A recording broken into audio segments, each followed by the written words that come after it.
Saludos y bendiciones. Hoy viernes, el 13 de septiembre de 2024, y quería tocar un temita acerca de la catolicidad de la iglesia.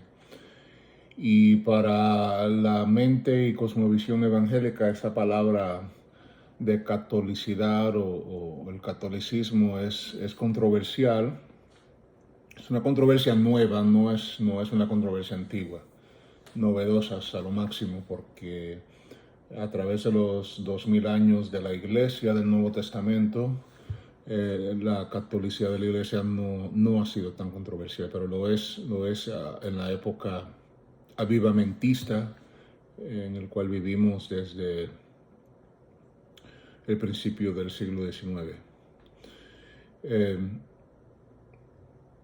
Como evangélicos, yo me incluyo, aunque no digo que soy evangélico con la letra mayúscula como un pronombre personal, pero en el sentido católico, universal, tengo que decir que soy evangélico porque pertenezco a esta época de la iglesia. Y además de eso es una distinción básica entre diferentes sectas protestantes.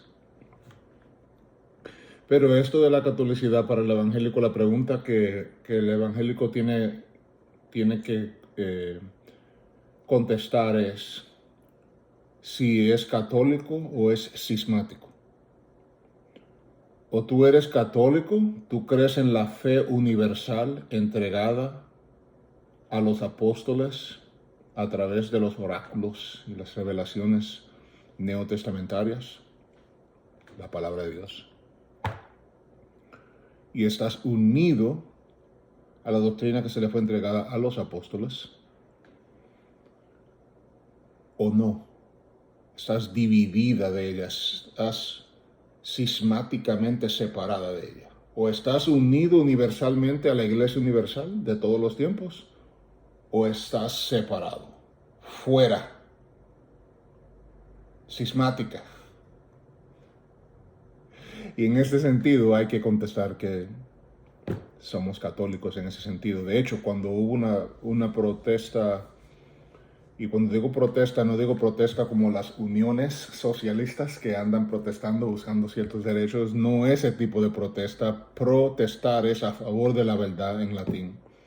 Cuando se levantó este movimiento a favor de la verdad dentro de la Iglesia Católica Romana, surgió el protestantismo como una recuperación del catolicismo antiguo, ya que el catolicismo romanista, se había separado y apostató de la fe una vez entregada a la iglesia. Así que esa es la pregunta que hay que contestar.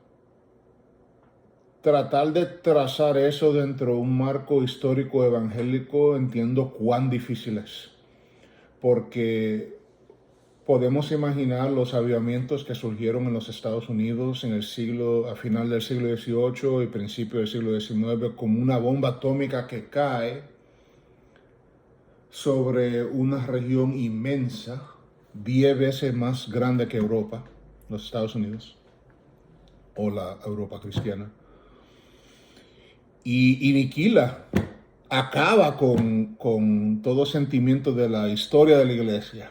Y ahora la religión cristiana se convierte en un experimento de qué siento, la experiencia personal, lo cual es buena, debemos de experimentar a Dios personalmente, ¿cómo no? Claro, solo que el experimentar a Dios no es el centro de la fe cristiana. Dios mismo es el centro de la fe cristiana. Y luego la experiencia de ese Dios está subordinado a la realidad de quién Dios es. Entonces la pregunta que el evangélico con letra mayúscula tiene que contestar es: ¿soy católico o soy cismático? Y la historia de la iglesia que debemos de estudiar para esto debe ser la época después de la iglesia primitiva, en el primer siglo. Vamos a decir, voy a utilizar un número arbitrario, pero cerca del marco, el año 100 después de Cristo, hasta el año más o menos 325 después de Cristo. Esos primeros siglos de la iglesia. Esa época de la iglesia se llama la Iglesia Magna. En latín, Ecclesia Magna. La iglesia, la gran iglesia, para decirlo en buen castellano. La gran iglesia. ¿Y por qué? Porque esa es la iglesia universal, unida. No existe denominaciones, no existe sectas. Antes de romanizarse. Y cuando digo romanizarse, no me refiero a que es malo de que hubiese una iglesia romana. De hecho, tenemos una carta de nuestro apóstol Pablo dirigida a Roma. No hay nada malo con ser la iglesia en Roma. Pero, ¿qué ocurre? Que a través de los siglos, especialmente a partir de que la religión cristiana se convierte en la religión del Estado, el Imperio Romano, ya esta iglesia magna, esta iglesia universal, esta iglesia que es la raíz común tanto del romanismo como de los protestantes, como de muchísimas iglesias y denominaciones, vemos que ya la iglesia magna comienza a apostatar y a romanizarse, empiezan a venerar a la Virgen María más allá de lo que las escrituras requieren, porque las escrituras sí lo requieren. Ella es bendita por todas las generaciones. Lo que no requiere es que ella sea utilizada como un medio de la gracia o que se le ponga en el lugar de Dios. O que se le atribuya atributos divinos. A partir de ese cuarto siglo, no todo de una vez, sino a través de los siglos, la iglesia magna se convierte en parte en lo que se conoce como la iglesia católica romana, pero también se convierte en la línea pre-reformada. Siempre hay una línea de cristianos que están cuestionando, están preguntando si lo que está practicando la iglesia está de acuerdo con las escrituras y la doctrina de los apóstoles que está en las escrituras. Así que el problema no es ser católico. Si no somos católicos, dejamos de confesar lo que confesó la primera iglesia, la iglesia magna, antes de romanizarse. Negamos a Ireneo, a Policarpo. Y Policarpo, aunque los predicadores no conocen nada de Policarpo, pero siempre tiran la ilustración de Policarpo, de que 80 años le he servido, ¿cómo lo voy a negar ahora? Cuando esa anécdota la sabe hasta los niños. Pero si no somos católicos, entonces estamos rechazando. Si no tenemos la fe universal, estamos rechazando. El problema no es el catolicismo, el problema es el romanismo. Y la mente común y corriente evangélica, cuando oye la palabra católico, enseguida lo conectan con el católico romano. Yo nunca llamo a un católico romano un católico. Yo los llamo romanistas, porque lo que ellos han rechazado es el catolicismo y lo que han adoptado y por lo cual viven y tienen su mover es en el romanismo. Son romanistas, son papistas. Así que o eres católico, si no eres católico no crees en la Trinidad, o sea, en la doctrina de la Trinidad, porque es la fe católica. Lo que queremos decir es que no somos romanistas. Rechazamos el imperio del Papa de Roma. Rechazamos la mariología antibíblica. Rechazamos la veneración de los santos. Y debemos de reconocer que en el evangelicismo moderno avivamentista, en el cual se fundamenta un 90% de las sectas que existen ahora mismo evangélicas, hay romanismo, y muchísimo. Por ejemplo, la Iglesia Magna de los primeros 4 siglos le dieron un fuetazo al pelagianismo, aunque Pelagio nació un poquito después. Pero la doctrina que centra que el hombre nace de forma neutral y que es bueno por dentro y que no está bajo ninguna maldición del pecado, es neutral. Que el hombre tiene poder y autoridad sobre las decisiones acerca de cómo acercarse a Dios.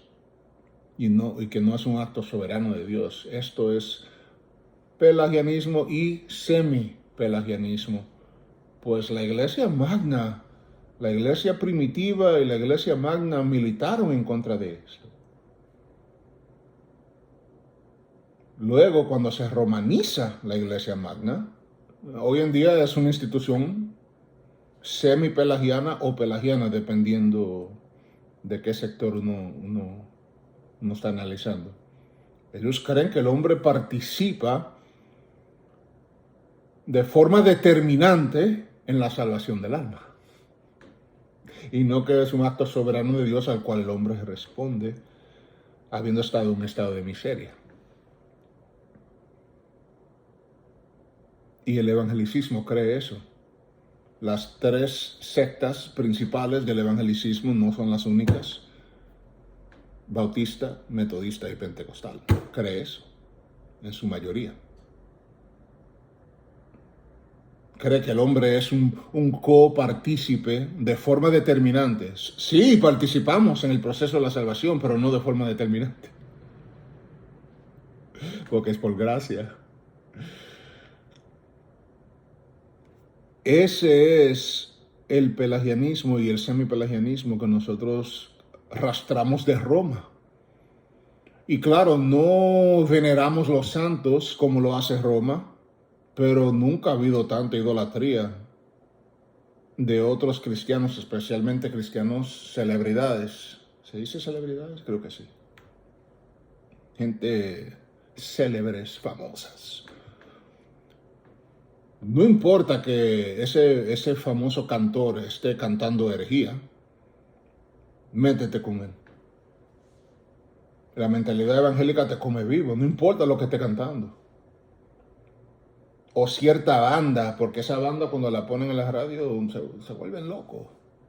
No importa que esa iglesia, que es una de las más famosas dentro del evangelicismo generalizado,